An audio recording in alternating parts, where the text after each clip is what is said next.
I've been through the rain and I weathered the storm, I'm not looking to stop. My God sent the angels, I'm good when I move like I move with the mob.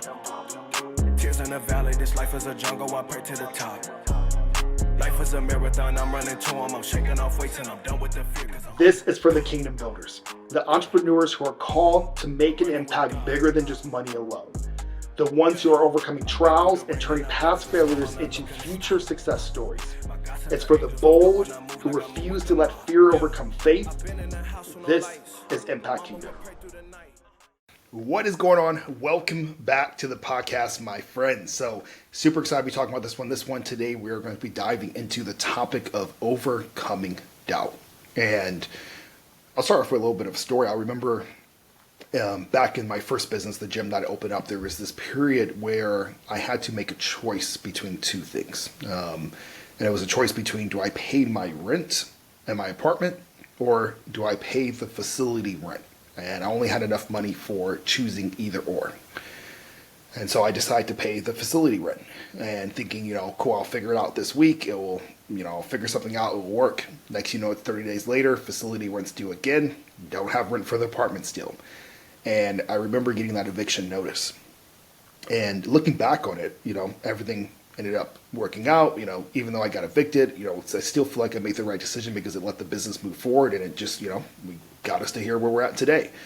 But in that moment, there was this paralyzing anxiety and doubt that crept in. And it was, really me questioning myself of, am I making the right decision? Am I being dumb? Am I being financially unwise? Do I need to just kind of cut this thing off and go home with my tail between my legs and go get a job? And those doubts start to creep in and they start to take over and they affect everything that you do from there on, if you let them. And so there's doubt that happens, right? As we're on this journey as entrepreneurs, as we're faith-led kingdom builders, right? There is going to be doubt that creeps in. And there's different seasons of life, right? You may not be in a position right now where your kind of financial survival is up at stakes for your business, but you may be in a season where things are going smoothly financially, but you're doubting the path that you're taking. You're doubting, are you making an impact? You're doubting the direction that you should go with your business, right? The offers that you should do, the products that you should have, the people that you should service. All of these things require decisions. And I think that's probably sometimes one of the hardest things about business, is that there are so many micro decisions along with major decisions that you have to make as an entrepreneur. And every decision can come with doubt, right? Because every decision, we can feel like there's a right answer, there's a wrong answer, and when we're making it, we don't really know which one we're doing. And that doubt can creep in and it can really affect a lot of different areas of your life. And so today I want to talk about 3 different strategies or steps on what do we do as faith-led entrepreneurs to overcome doubt and push forward and continue to be kingdom builders. And the first one is we must have a clear vision. It's critical. We must know where we're headed, because if we don't know where we're headed, then it's very tough to make a decision. Everything will be led by doubt. But if we have a clear vision, it's easier to make some hard choices. It's easier to make decisions because we know the direction we are heading in, right? There's nothing worse than making a bunch of decisions, even if they're right, if we're not clear that they're moving us down the straight line towards that impact that we are called to make. And so how do we get a clear vision?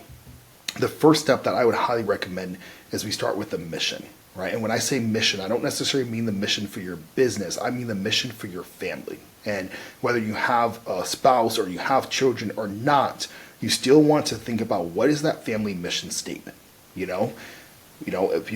me and my family, we have one, right? And it's a powerful one that we use to guide us, right? It revolves around, we help people, right? We give out of abundance. We serve because God has served us, right? He's given us so much. And so our mission statement is something that we revolve around, and it allows us to guide us as what are we doing as a family? And it's really important. And so whether you have a family or not, right, there should still be a clear mission statement for your life, not your business, but for your life. Okay? Mine is for everything that we do to give glory to God and help others, right? Because it's our mission in life to better others through health, success, and happiness, because God's abundance in our life is ours to share, right? And so that's our mission statement. right? And we're able to kind of look at that mission statement. It gives us this clear kind of guiding factor for this is what we do, right? We help through health, wealth, success, right? That's what we do.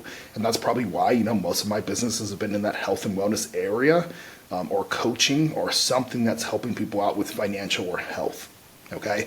And so that mission statement is not necessarily the mission statement for your business. You should have one for your business, but you need to have one for your life first, because the business is going to dictate and kind of carry off of that life mission statement. Is going to help you set the direction for the business itself if you're looking to be impact motivated and be a kingdom builder.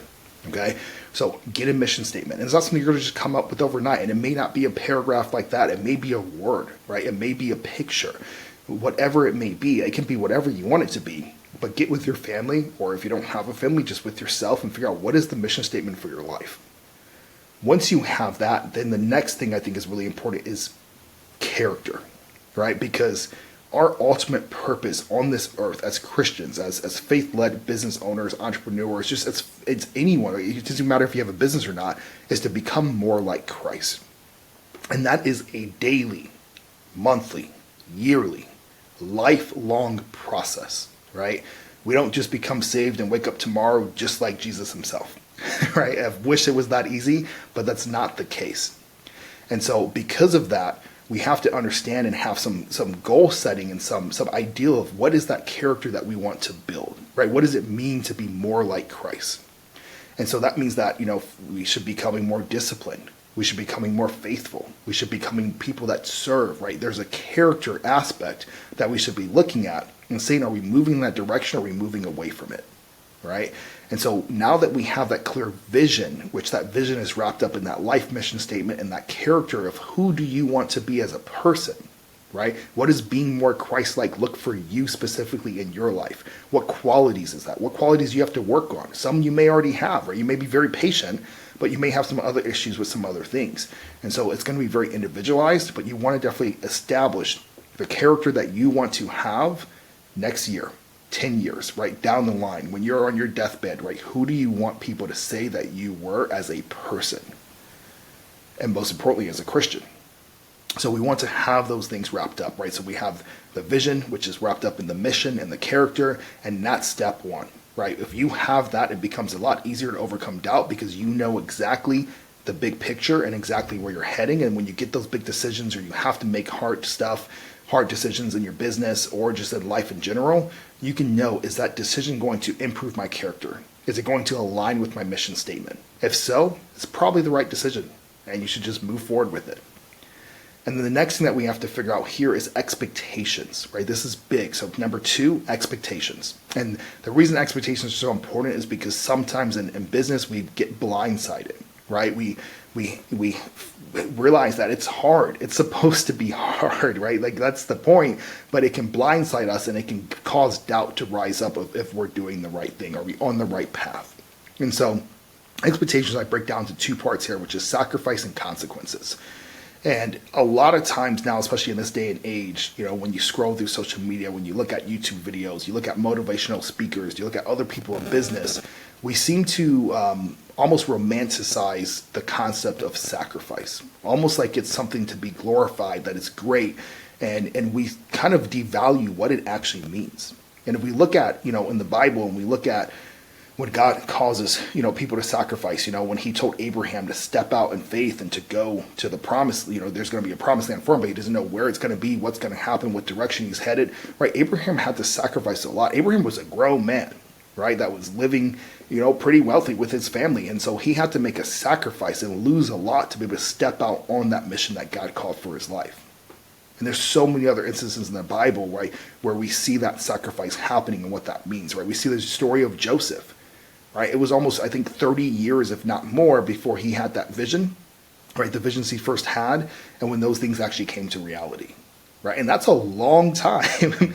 And that was the sacrifice that happened, right? Going to prison, his promise being delayed, right? All those different things, that's sacrifice. And so a lot of times we kind of glorify, we put sacrifice on this pedestal as if it's some really cool thing, but in reality, sacrifice sucks. Right? Because sacrifice means that you're giving up something that you actually care about. And no matter what happens in business, there's always going to be a sacrifice. And so you must understand and kind of establish, what are those sacrifices going to be? What do they look like? What's the reality of it? Are you going to have to give up your Sunday football? Are you going to have to give up, some time where you used to go out with people, right? Are you going to have to give up some quality time with your family because you're having to invest more time into the business, working, 50 plus hour weeks? And so there's this element of sacrifice that happens. And what I have found is that if you aren't prepared for the sacrifice and you aren't realistic about what it is, doubt can creep in and it can overtake you.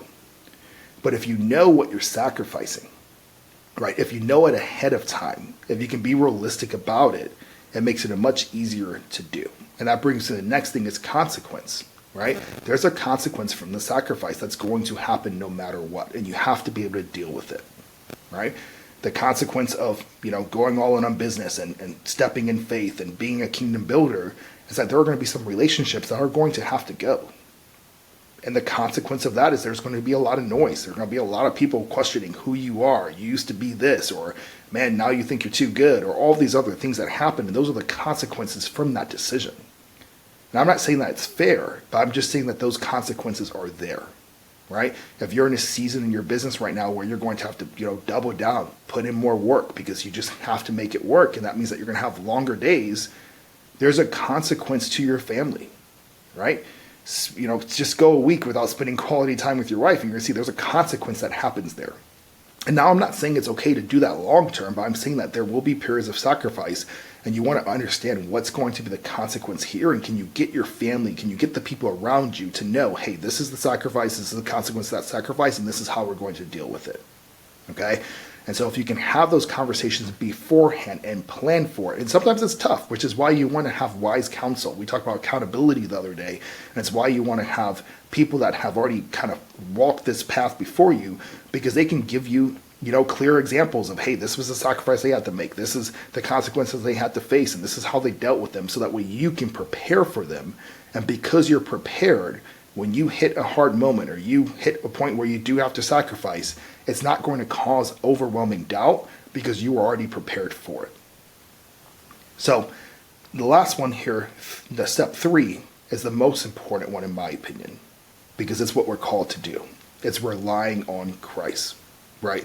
It's relying on God, and it's doing so with your full ability, so that way you have trust in the future, you have trust in the vision, trust in the promise, and that trust and that faith can overcome any doubt that comes your way.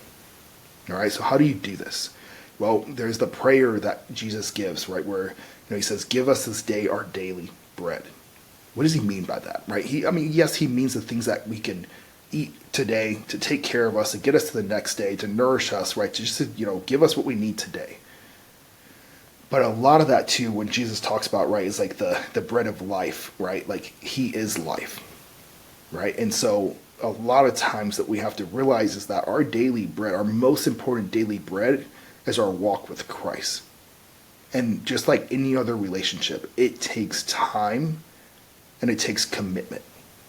And so I have noticed, right, the days where I ignore that step, that when I ignore the first thing that I need to do today is spend time with God, spend time in my Bible, spend time in a sermon, spend time just being with him.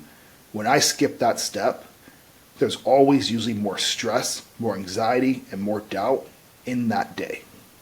And so what this means is that if we want peace, if we want to be able to overcome doubt on a daily basis, we have to go to him first, right?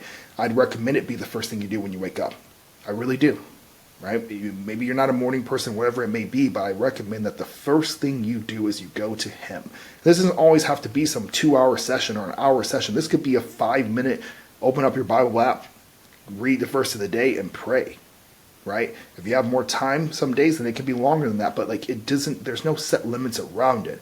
What I've just found is that the first thing that we need to do every single day is we need to go to him to get realigned and understand our purpose as kingdom builders. And that brings me to the second part here, is that we have been promised peace. Now, we have not been promised that we won't face hardships. We have not been promised that we won't face trials. In my opinion, if you're being a kingdom builder, you're going to face more trials than most other people in this world. And the devil's going to come after you, right? He's going to chase you because you're trying to build up God's kingdom, and that's the last thing he wants. So trials will happen. But Jesus in the Sermon on the Mount still says, do not worry, right? And why does he say that? Because we will be taken care of, right? Everything will be for his good. It may not be for your good today, and you may feel some pain today, but we can have the peace in knowing that everything is his will and is in his control.